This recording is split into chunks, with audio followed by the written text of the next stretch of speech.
Hi everybody and welcome again to this second video of my journey to the town of Temascalapa.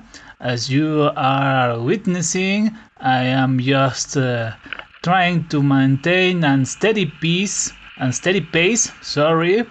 in order to have a constant speed. So, what we were talking about in the last video.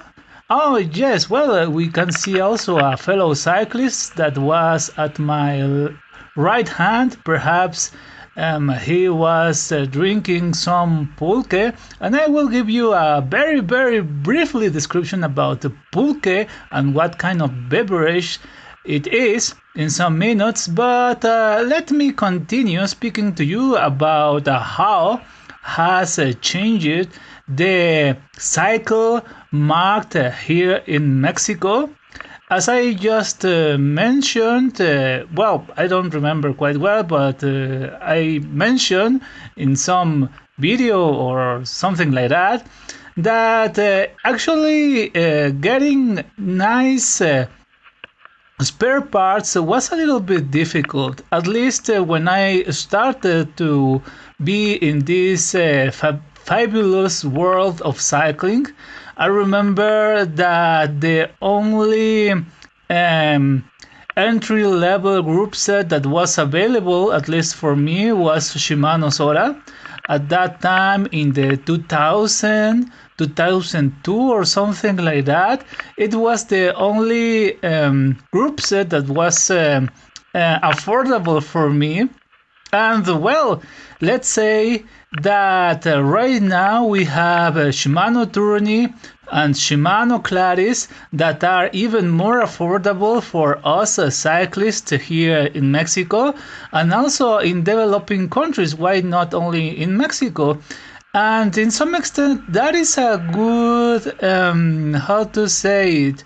a good strategy that Shimano has played in countries like Mexico, because they offer or they provide or they give, better say, the chance to people that cannot have $1,000 every month in their pockets to be in this glamorous world of cycling.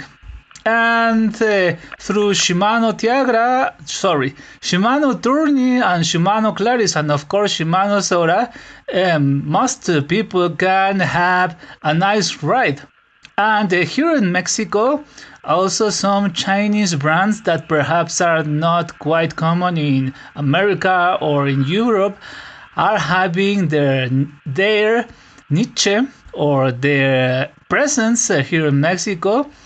And those brands, as far as I remember, some of them are Kenda, CST, and another one that is named Hunter.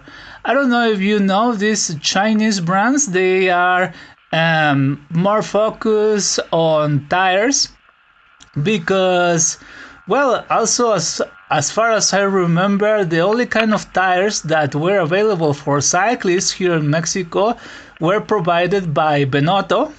Benotto is a chain that sells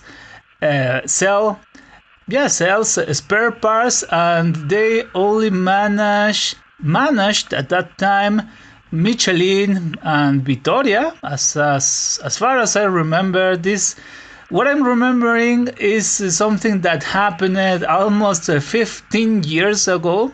So perhaps I'm having some lacks in my recall. But well, that is what I remember. And well, those tires were, well, a little bit expensive for the Mexican acquisitive power. The acquisitive power, that is a word? I don't know. The purchase power, sorry. For the Mexican purchase power, those tires were a little bit expensive. But, let me speak to you about the town that we are just pedaling through.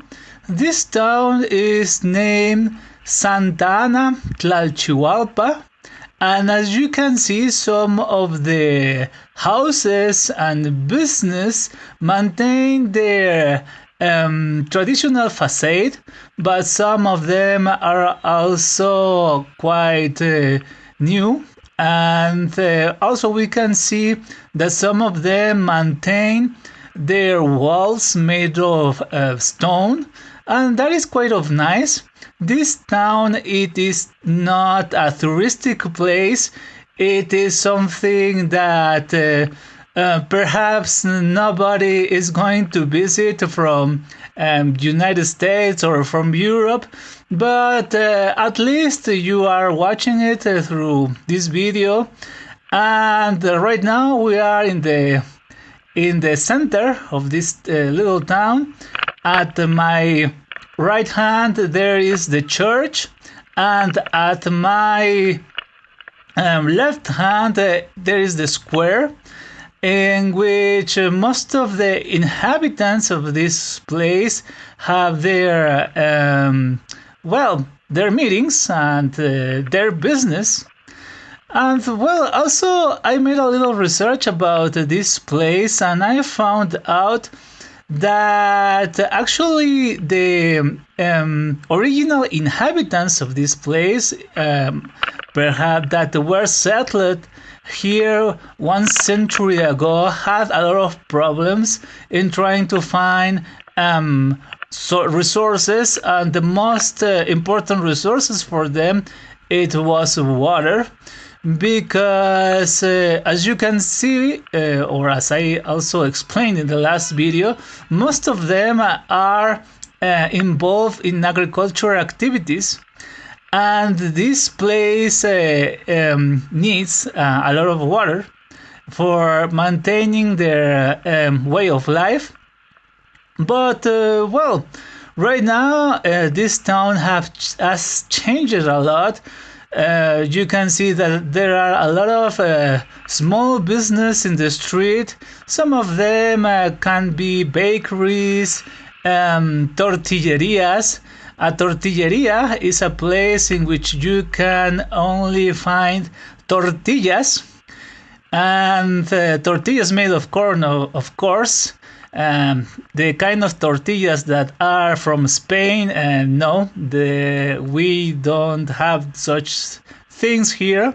Actually, I'm going to tell you a little bit about the tortilla machine. We have a machine. We Mexicans invented a machine which created tortillas in a way that I can consider a mass production, because we really eat a lot of tortillas. And actually tortillas are part of our culture and our identity. But right now that I'm talking to you about food, I will tell you a little bit about pulque and the beverage that my fellow mate was drinking some minutes ago. Pulque is a fermented drink that you can obtain. Well, not the fermented drink, you have to prepare it. And there are a lot of ways how you can prepare pulque. But the beverage, the juice, because all kind of alcoholic drinks are made of some kind of juice, let's be honest. And the juice that is used in pulque comes from a cactus that is named maguey. As you can expect, the flavor of this beverage is something quite unique. It is something that perhaps some of you guys from other countries are not familiar with, but for many people, pulque was something very familiar, because they use this drink as a kind of daily basis hydration way. Why? Because like in this town, there were not enough sources of pristine water, or water that is used for human consumption. Therefore, the only way to get hydrated was through pulque.